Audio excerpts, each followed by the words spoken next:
como iglesia hemos vivido muchos cambios, muchas formas de ver la vida, pero qué mejor que irnos al origen, ¿vale? Al original, para poder entender el corazón de Dios y poder entender también lo que es cómo la iglesia al principio vivía.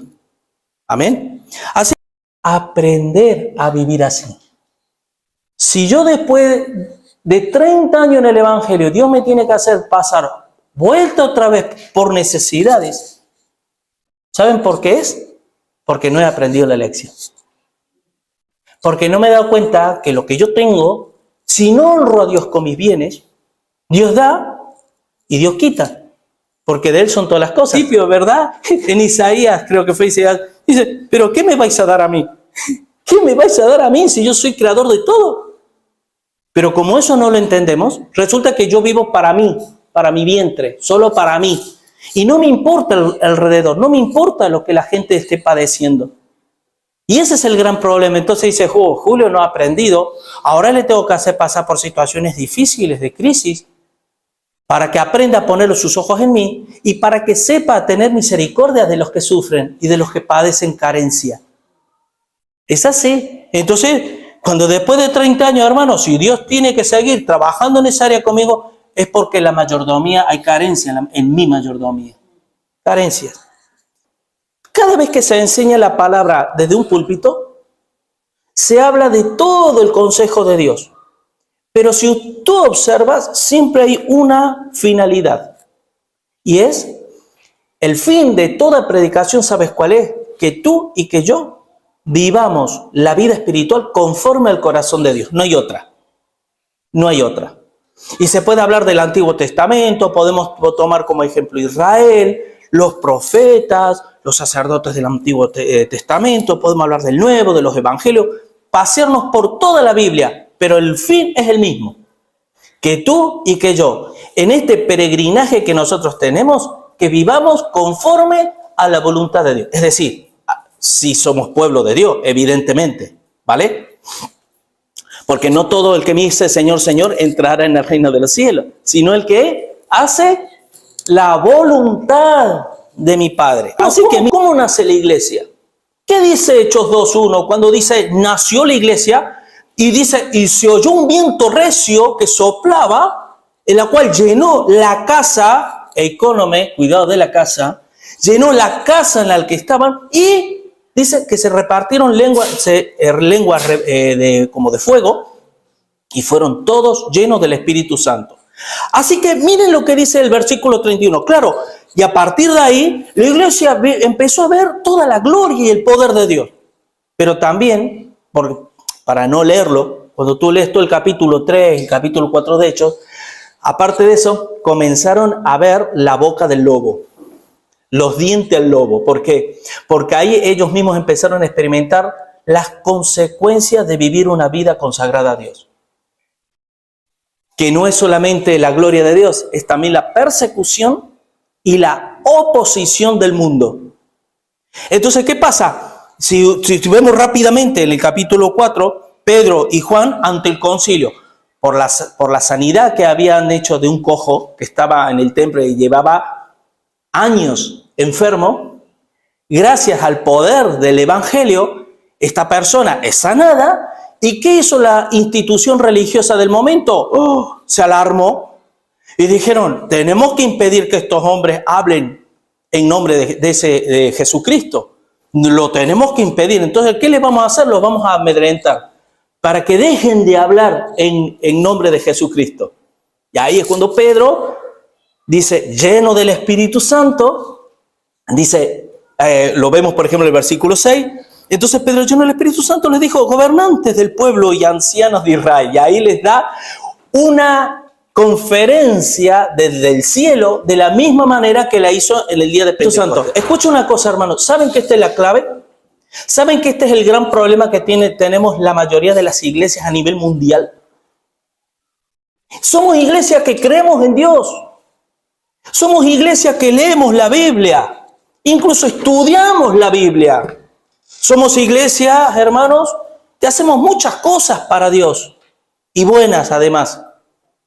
Pero la pregunta que yo me hago es, ¿lo hacemos siendo llenos del Espíritu Santo? Porque hoy somos todos cristianos, somos todos buenos delante de Dios, hacemos cosas buenas para Dios, pero cuando puse cómo vive una persona llena del Espíritu Santo como un verdadero cristiano, no puse verdadero, puse como un cristiano. Porque hoy damos el verdadero cristiano, el medianamente cristiano, el falso cristiano, el cristiano tibio, el cristiano carnal, el cristiano espiritual, el cristiano de arriba y el de abajo. No, eso no existe, hermano. Si tú y yo somos cristianos, vamos a vivir una vida llena del Espíritu Santo. Y la llenura del Espíritu Santo, hermano, no es, como ustedes ya saben, no es empezar a saltar, a danzar, a brincar, a gritar. No, hermano. Es un apercibimiento, es percibir y es sentir, hermano, el pecado fuertemente en mi vida, huir de ello y vivir una vida solamente agradándole a Él, a Dios. Pedro dice, hermanos, crezcan en la gracia de Dios. ¿Qué significa crecer en la gracia de Dios? La gracia es cuando el viento va a tu favor. O mejor dicho, tú vas al favor del viento. Porque el viento siempre va hacia la misma dirección, que es el viento del Espíritu Santo. Y si tú resistes al Espíritu, ¿qué vas a hacer? Renegar de Dios y decir, no, yo opino esto, yo pienso esto, yo creo esto. No, ahora me voy a poner a favor del Espíritu y que el Espíritu me lleve. Por eso una de las menciones que hace en el Antiguo Testamento como referencia al viento del Espíritu Santo es el águila. El águila vuela. El águila lo único que tiene que hacer es esto. Y no resistir. Y se eleva. Estamos viendo que cuando una persona o una iglesia está llena del Espíritu Santo, estas cosas abundan. Abundan la palabra de gracia, el hablar con denuedo la palabra de Dios. Abunda el tener las cosas en común, el deseo de estar con mis hermanos, con el pueblo. Seamos llenos del Espíritu Santo para hablar con denuedo. Seamos de un corazón y un alma. No solo que no dejemos de congregarnos, sino estimulémonos a hacerlo. Es decir, a mí el Señor me dice, Julio, congrégate, vale, pero no solamente se termina ahí. Yo tengo que, venga, hermano, venga, vamos a congregarnos, vamos juntos, venga, ¿no? A estimularnos. Eso. No seamos como Ananí y Zafira, donde Satanás sembró en sus corazones la codicia y la avaricia, hermano. Porque nada hemos traído a este mundo y nada sacaremos de él. Nada. ¿Vale? Oremos, porque era una iglesia que oraba. Oremos para que podamos vivir como vivían los primeros cristianos, hermano. Sencillez de corazón. Comían con sencillez de corazón y compartían las cosas y demás. Pero que, os digo, hermano, que vivimos en un tiempo que parece que viviéramos en una burbuja, que no nos enteramos de lo que realmente hay en el mundo espiritual. Y que pasan años y años y años y todavía los hermanos todavía no han entendido espiritualmente los principios del reino. ¿Por qué? Porque necesitan ser llenos del Espíritu Santo. Y para terminar, pastor, perfecto, yo quiero ser lleno del Espíritu Santo. ¿Qué debo hacer? Búscale. Búscale, ora. Pero busca, clama, llama, pero en un día y al otro no. Pasa una semana, no. Todos los días, búscale, porque el que busca, encuentra. Tarde o temprano. Tarde o temprano. Amén. Así que, hermanos, ¿quieren que les diga una cosa? Somos todos mayordomos de Dios. ¿Sabía que incluso las personas que no conocen a Dios también van a rendir cuenta? Porque en tu vida, en la vida de todos, tenemos... ¿Quién no tiene hijos? O hermanos, o padres. ¿Quién no tiene amigos? ¿Quién no tiene responsabilidades en la vida? Pues todo eso te lo ha dado Dios en tus manos. Y cuidado con decir, no, conmigo no es. Cuidado.